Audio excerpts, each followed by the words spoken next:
বন্ধন news, খবরের বন্ধন। শুরু করছি আজকের খবর। ব্যারাকপুর পুলিশ কমিশনার মনে করছে মধুসূদনের সঙ্গে আর্মস ডিলারদের যোগাযোগ রয়েছে। পুলিশের খবর, নিজের স্কুটিতে করে অস্ত্র ও কার্তুজ ফ্ল্যাটে নিয়ে আসতেন মধুসূদন। ডেলিভারিও করতেন তিনি নিজে। স্কুটি সিটের নিচে অস্ত্র নিয়ে চলাফেরা করতেন মধুসূদন। স্থানীয় বাসিন্দাদের আরও দাবি করেছেন মধুসূদনের বাড়িতে দুপুরে মহিলারা যাতায়াত করতেন, তাদের মধ্যে অস্ত্রের আদান প্রদান চলত বলে পুলিশ মনে করছে। সেই কারণে কি অস্ত্র কারবার সম্পর্কে কিছু আঁচ করতে পারেনি প্রতিবেশীরা। মহিলাদের যাতায়াতের প্রসঙ্গে মধুসূদন বাবু দাবি করতেন যে তার কেউ বাড়ির কাজের মহিলা বা কেউ রান্নার লোক, কিন্তু কিছুদিন পর সেই মহিলারা বদলে যেতেন। ঘটনার পর প্রতিমা অঞ্চলের আবাসিকরা সিদ্ধান্ত নিয়েছেন তাকে আর কখনোই ফ্ল্যাটে থাকতে দেওয়া হবে না। সর্বসম্মতিক্রমে এই সিদ্ধান্ত নেওয়া হয়েছে। আবাসনে প্রবেশের ক্ষেত্রে তালা দেওয়া হয়েছে। মধুসূদন বাবু পুলিশের জেরা স্বীকার করেছেন সুদের টাকা খাটানোর ব্যবসা ছিল তার। সুদের ব্যবসার লাখ টাকা দিয়ে অস্ত্রের কারবারে নামে নেই পৌর। জেলায় মধুসূদন আরও দাবি, পুরনো মুদ্রা জমানোর সব ছিল তার, পাশাপাশি বিক্রিও করতেন। নিজের বেআইনি কারবার জানাজানি হওয়ার পরে কোনো জায়গায় বসবাস করতেন না মধুসূদন, এমনই মনে করছেন পুলিশ। আগে সোদপুরে থাকতেন তিনি, তারপরে পানিহাটি, তারপর খড়দা ফ্ল্যাট কেনেন। কোনো জায়গাতেই 4 থেকে 5 বছরের বেশি থাকতেন না তিনি। স্থানীয় বাসিন্দারা দাবি করেছেন মধুসূদন বাড়িতে মহিলা যাতায়াত করতেন। এদিকে পিস্তল, কাস্তুজ, রিভলভারের প্রত্যেকটি ফ্যাক্টরি মেড, মানে অস্ত্র লাইসেন্স থাকলেও যে অস্ত্র কেনা যায় সেই অস্ত্রই মিলছে উত্তর 24 পরগনা খড়দার এই ফ্ল্যাট থেকে। কী করে অস্ত্রগুলি এই ফ্ল্যাটে এলো? বিপুল পরিমাণ অস্ত্র আবিয়ত আবাসনের ভিতরে করতে গেলে এই অস্ত্র কীভাবে মজুদ ছিল সেই প্রশ্ন উঠেছে। ঘটনার তদন্ত করছে পুলিশ কমিশনার।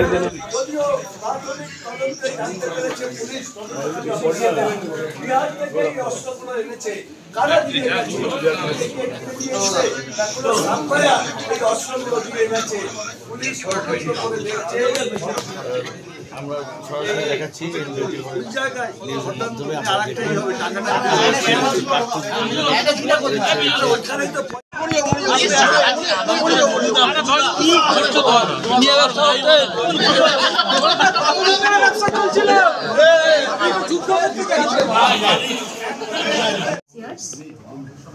और वहाँ पे रिकवरी बोलते हैं तो जब वहाँ पे रेड करी गई तो हमें वहाँ पे 5 लॉन्ग आर्म्स वेपन्स मिले हैं। उसमें से एक पंप एक्शन गन है, एक बोल्ट एक्शन राइफल है, 2 DBBL राइफल्स हैं, एक SBBL राइफल है। इसके अलावा वहाँ पे 9 स्मॉल आर्म्स मिली गई हैं। उसमें से एक 9mm पिस्टल है, 2 7mm पिस्टल है, 3 रिवॉल्वर्स हैं, 3 सिंगल शॉटर्स हैं। इसके अलावा वहाँ पे 6 खाली मैगजीन पाई गई, उनमें से 7 9mm की है। इसके अलावा वहाँ से 905 एमुनेशन मिले हैं। पैसा बरामद किया गया है, 248 ग्राम्स गोल्ड पाया गया है और करीबन 10.7 kg एंटीक कॉइन्स पाए गए हैं। इसके अलावा वहाँ पे 2 यंत्र मिले हैं जो थोड़े सस्पिशियस हैं, इसलिए उनको सीज किया गया है। एक सिंगल बैरल मिला है और 2 आयरन पाइप्स मिली गई है। मैम, जो 21 को अरेस्ट किया गया उसका नाम थोड़ा बोल दीजिए, क्या नाम है? मधुसूदन मुखर्जी। उसके खिलाफ कौन सा एक्ट में मामला? आर्म्स एक्ट के अंतर्गत एक केस किया गया है 219/25। मैम, क्या लगता है ये जो आर्म्स रिकवरी हुआ है कि बिहार से कुछ कैसा कुछ? ये अभी हमारी जो इन्वेस्टिगेशन है उसका पार्ट है। बिहार से कहाँ से लेके आते थे, बिहार से लेके आते थे या किसी और जगह से लेके आते थे, वो हमें इन्वेस्टिगेशन में देखेंगे। DD डिपार्टमेंट को संदेह था कि ये जो व्यक्ति हैं ये अवैध आपके आर्म्स में डील करते हैं, इसीलिए DD ने धौड़ा थाना के साथ मिलकर वहाँ पे एक रेड की जिसमें ये सारा सीजन हुआ है। Thank you ma'am. মাদকাসক্ত যুবকদের জীবনের মূল স্রোতে ফিরিয়ে আনছে চুঁচুড়া নবজীবন ফাউন্ডেশন। আজ থেকে 7 বছর আগে পথ চলা শুরু হয়েছিল এই সংস্থার। হুগলি জেলা থেকে শুরু হয়েছিল নবজীবন ফাউন্ডেশনের কাজ। আজ গোটা উত্তর পূর্ব ভারতে ছড়িয়ে পড়েছে তার ব্যাপ্তি। জেলা ও রাজ্যের হাজার হাজার মাদকাসক্ত যুবকদের মানসিক ও শারীরিক চিকিৎসার মধ্যে দিয়ে সুস্থ জীবনের পথে ফিরিয়ে আনছে নবজীবন ফাউন্ডেশন। কী করে এই সংস্থাকে তিল তিল করে গড়ে তুলছেন বন্ধন নিউজ এর ক্যামেরার সামনে সে কথা বললেন সংস্থার কর্ণধার চন্দন দাস। দেখি ওটার মধ্যে কি আছে বা পাড়ার বড় দাদারা করছে, আমিও একটুখানি করি, ফিলিংসটা কি সেটা দেখতে যাই। এবং একটা সার্টেন টাইমের পর কি হয় সেটা ফ্রিকোয়েন্সিটা তখন অনেক বেশি থাকে, গ্যাপ থাকে, যখন শুরু করে, পরবর্তীকালে যখন নির্ভরশীল হয়ে পড়ে সেই একটা সাবস্টেন্সের উপর, তখন সেটা থেকে বেরোনোর জন্য সে নানা রকম চেষ্টা করে, কিন্তু তার ওয়ে আউটটা জানা নেই যে কোন রাস্তা দিয়ে গেলে নেশা থেকেও বিরত থেকে সুস্থ স্বাভাবিক জীবনযাপন করা যায়। তো আমি ভাবলাম যে শুধুমাত্র আমি সুস্থ স্বাভাবিক জীবনযাপন করলাম, আমার জীবনের সার্বিক উন্নতি হলো, বা আমার যেসব এম বা আমি জীবনে যে জিনিসগুলো করতে পারিনি সেগুলো আমি ফুলফিল করলাম, তাহলে তো শুধু আমার কথাই ভাবা হলো। তাহলে আমি এরকম কিছু কাজ করি যাতে আমার মতো আরও 5 জন আমার দ্বারা উপকৃত হয়, এবং একটা সার্টেন টাইমের পর যখন মানুষ চায় যে ফিরতে, অথচ তার কাছে রাস্তা থাকে না, তখন এই একটা WHO ওয়ার্ল্ড হেলথ অর্গানাইজেশন একটা প্রসিডিওর বার করেছে। কম খরচে বিশ্বমানের আধুনিক চিকিৎসার হুগলির মিডল্যান্ড নার্সিংহোমে বাংলার বিশিষ্ট চিকিৎসকরা এই নার্সিংহোমে রোগীদের চিকিৎসা করেন। জটিল রোগের চিকিৎসার জন্য রোগীদের আর দক্ষিণ ভারত যাওয়ার দরকার নেই। হুগলির মিডল্যান্ড নার্সিংহোমে পাওয়া যাবে বিশ্বমানের আধুনিক চিকিৎসা পরিষেবা। এখানে প্রসূতি, মা ও সদ্যজাত শিশুদের বিশ্বমানের আধুনিক চিকিৎসা পদ্ধতিতে চিকিৎসা করে থাকেন গাইনো ও শিশু চিকিৎসকরা। দুপুর 12টা হোক বা রাত্রির 12টা, রোগীদের জন্য 24 ঘন্টা চিকিৎসা পরিষেবা বজায় রেখেছে হুগলির মিডল্যান্ড নার্সিংহোম। আমি ডক্টর মানস ঘোষ, আমি মিডল্যান্ড নার্সিংহোমের মেডিকেল ডিরেক্টর। বিশেষত্ব বলতে যেটা আপনি বললেন, একটা হচ্ছে NICU, নিউনেটাল কেয়ার ইউনিট। আমি বলতে পারি এটা আমাদের আশেপাশে হুগলি জেলায় নেই। নিউনেটাল মানে হচ্ছে যেটা বাচ্চা জন্মের পরেই প্রথম 28 দিনকে আমরা নিউনেট বলি, প্রথম ফার্স্ট 4 উইকস। তো এই সময়ে বাচ্চাদের সমস্ত রকমের চিকিৎসায় বলুন, বা তাদের দেহের গঠন বলুন, বা তাদের রোগগুলোই বলুন, সেগুলো সবগুলো অন্যান্য বাচ্চা মানে তার থেকে বড় বাচ্চার থেকে কিন্তু অনেকটাই আলাদা। এবং এই ক্ষেত্রে বাচ্চাদের বাচ্চারা খুব সেন্সিটিভ হয়, বাচ্চাদের রোগ প্রতিরোধ ক্ষমতাও অনেক সময় কম থাকে, এবং এগুলোর জন্য স্পেশাল কেয়ার লাগে নিউনেট, এবং তাদের পুরো চিকিৎসা পার্টটা একটা আলাদাভাবে তৈরি হয় প্রথম 28 দিনের জন্য। আমরা এখানে চুঁচুড়া, বিশেষ করে চুঁচুড়া এবং হুগলিবাসীর জন্য এই জিনিসটা আমরা আনতে পেরেছি, যেখানে আমাদের বাচ্চাদের এই নিউনেটদের ক্রিটিক্যাল খুব খারাপভাবে যে নিউনেটগুলো জন্মেছে, বা যারা জন্মের পরে যারা হাঁপাচ্ছে, বা যারা মেকোনিয়াম খেয়ে ফেলেছেন, বা যাদের কোনো জন্মের পরে কোনো রকমের শ্বাসকষ্ট বলুন, বা কোনো রকমের অসুবিধে হয়েছে, বা জন্ডিস ধরা পড়েছে, বা অন্য কোনো কমপ্লিকেশান হয়েছে, সেই ধরনের বাচ্চাদের চিকিৎসা করার জন্য উপযুক্ত ব্যবস্থা আমরা এখানে করতে পেরেছি।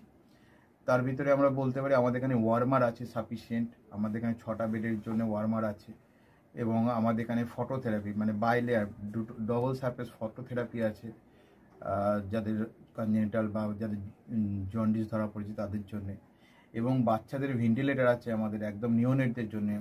এই ভেন্টিলেটার সাধারণভাবে সব জায়গায় পাবেন না, এবং বাচ্চাদের বাবেল সিপ্যাপ, যেটা একটা স্পেশালাইজ মেশিন, বাচ্চাদের যেহেতু ভেন্টিলেটার খুব বেশি লাগে না, কিন্তু বাবেল সিপ্যাপ বলে একটা জিনিস খুব বেশি লাগে, তাদের অক্সিজেনের পরিমাণ কমে গেলে, তাদের শ্বাসকষ্ট হলে, সেটাও আমাদের এখানে আছে। এবং আমি কিছুদিন আগে আমাদের একটি বাচ্চা এখানে ভর্তি হয়েছিলেন, যার শ্বাসকষ্ট হতে শুরু করেছিল জন্মের 6 ঘন্টা পর থেকে, এবং সুন্দরভাবে তাকে আমরা এখানে চিকিৎসা দিয়েছি। আমাদের এখানে দুজন খুব ইয়ং এনথুজিয়াস্টিক পেডিয়াট্রিশিয়ান আছেন, ডক্টর মৈত্র এবং ডক্টর ঘোষ। তো তারা তাদের দুজনের আন্ডারেই বাচ্চা ভর্তি ছিলেন। অন্য পেডিয়াট্রিশিয়ানরাও আসেন, বাট এনারা আমাদের এখানে সবসময়ই থাকেন মোটামুটি একটা স্তম্ভের মতো আমাদের নিউনেটাল কেয়ার ইউনিটের জন্য। এবং বাচ্চাটি এই মুহূর্তে খুবই ভালো আছে, তাকে আমরা ডিসচার্জ করেছি। এটা কি প্রিম্যাচিওর বেবিদের ক্ষেত্রে এটা বেশি প্রয়োজন হয়? ভীষণভাবে প্রিম্যাচিওর বেবি, যারা একটু আগে জন্মেছেন, বা যাদের ওয়েট কম হয়েছে, এবং অনেক সময় মায়ের বা ওয়েট অনেক সময় বেশি ওয়েট হলেও যে সেটা ভালো সেরকম নাও হতে পারে, যেমন ডায়াবেটিসের ক্ষেত্রে হতে পারে, বা অনেক সময় বাচ্চাদের বারবার জন্মানোর পর সুগার ফল করছে, এটাও আমরা দেখি। অনেকগুলো কারণেই যেগুলো জন্মের পরেই যে সমস্ত সমস্যাগুলো হয়, সেগুলোর জন্য এরকম স্পেশালাইজ ইউনিট দরকার হয়, নিউনেটাল কেয়ার ইউনিট, এবং সেটা আমরা এখানে করতে পেরেছি। প্রথম কথা হচ্ছে জীবনের দাম সব থেকে বেশি, ঠিক আছে, এবং যে মা 10 মাস তার বাচ্চাটাকে গর্ভে ধারণ করেছেন, তার জন্য সারা পৃথিবীর সব থেকে মূল্যবান জিনিস বা সেই বাবাটির জন্য কিন্তু সেই শিশুটি। রিগার্ডিং কস্ট যদি বলেন, আমরা এমনিতে একটা মফস্বল এলাকাতে থাকি এবং আমাদের পুরো নার্সিংহোমটাই মফস্বল এলাকাতে। আমরা সেটার কথা মাথায় রেখেই আমাদের যে সমস্ত কস্টগুলো রেখেছি। এবং এই যেটা বললাম, কয়েকদিন আগেই আমাদের একটি বাচ্চা যাকে হঠাৎ করে শিফট করতে হয়েছিল নিকটে, সে চিকিৎসা পেয়ে গেল। তার বাবা মা দুজনেই খুব স্যাটিসফাইড। আমাদের যে ফেসবুক আছে, পেজ আছে, সেখানে আপনারা তাদের কথা শুনলে বুঝতে পারবেন। এবং কস্ট মানে যথেষ্ট রিজনেবল। আমি একেবারে কম বেশি এরকম বলবো না, আমি বলবো রিজনেবল। আমাদের মফস্বলের জন্য যেটা হওয়া উচিত সেই রকমই করা আছে।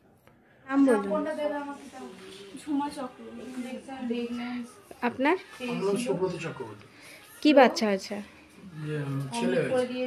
কতদিন অ্যাডমিট ছিলেন এখানে? 4 দিন। আজকে নিয়ে 5 দিন ডিসচার্জ নিয়ে 5 দিন। কোন ডাক্তারের অ্যাডমিট মানে আন্ডারে হচ্ছে? কৌশিক ব্যানার্জি। আর বাচ্চাকে কে দেখছিল? শুভদীপ মিত্র, ডক্টর শুভদীপ মিত্র। বাচ্চার কি হয়েছিল? শ্বাসকষ্ট ছিল, আর স্যাচুরেশন পাচ্ছিল না, ফটোথেরাপি দিতে হলো। শ্বাসকষ্টের জন্য কি করতে হয়েছিল? ভেন্টিলেশন দিতে হয়েছিল। প্রথম সকাল থেকে তো এমনি নর্মাল অক্সিজেন চলছিল, রাতের দিক থেকে আবার ভেন্টিলেশন দিতে হয়েছিল। এখন কেমন আছে বাচ্চা? এখন ভালো আছে, একদম সুস্থ। মা কেমন আছে? মা ভালো আছে। আচ্ছা, আজ বাড়ি যাচ্ছেন তো? হ্যাঁ, থ্যাংক ইউ। হুগলি কোদালিয়া জাতীয় যুব কম্পিউটার সাক্ষরতা মিশন স্কুল পড়ুয়াদের পাশাপাশি তরুণ প্রজন্মের কাজে স্বনির্ভর হওয়ার জন্য বিশ্বমানের কম্পিউটার প্রশিক্ষণ কেন্দ্র। এখানে ক্লাস 3 থেকে ইঞ্জিনিয়ারিংয়ের কম্পিউটার কোর্স পর্যন্ত প্রশিক্ষণ দেওয়া হয়। এই হুগলির কোদালিয়া জাতীয় যুব কম্পিউটার সাক্ষরতা মিশন প্রশিক্ষণ কেন্দ্র থেকে কম্পিউটারের প্রশিক্ষণ নিয়ে দেশে বিদেশে অনেক ছাত্রছাত্রী আজ প্রতিষ্ঠিত। স্বল্প ফিতে ছাত্রছাত্রীদের বিশ্বমানের কম্পিউটার প্রশিক্ষণ দিয়ে এই কেন্দ্র এক বেঞ্চি দৃষ্টান্ত সৃষ্টি করেছে। বন্ধন নিউজের ক্যামেরায় ধরা পড়ল সেই দৃশ্য। নমস্কার, জাতীয় যুব কম্পিউটার সাক্ষরতা মিশন কোদালিয়া, আগে জুনিয়র ফ্যাকাল্টি। এখানে ক্লাস 3 থেকে ইঞ্জিনিয়ারিং অবধি সমস্ত রকম কোর্স করানো হয় এবং তার সাথে সাথে প্রফেশনাল কোর্স যেমন সি++, Java, power BI, Tally, GST, web development, app development, power BI extra সব রকমের কোর্স করানো হয়, কম্পিউটার কোর্স করানো হয়। এখানে ইংলিশ মিডিয়াম এবং বাংলা মিডিয়ামে দু রকম স্টুডেন্টদেরই সব রকম কোর্স করানো হয়।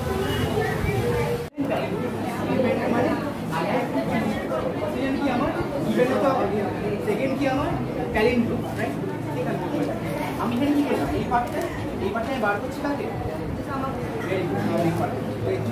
এই পার্টটা the first while loop is for the sum of the digits and the second while loop is for the reverse.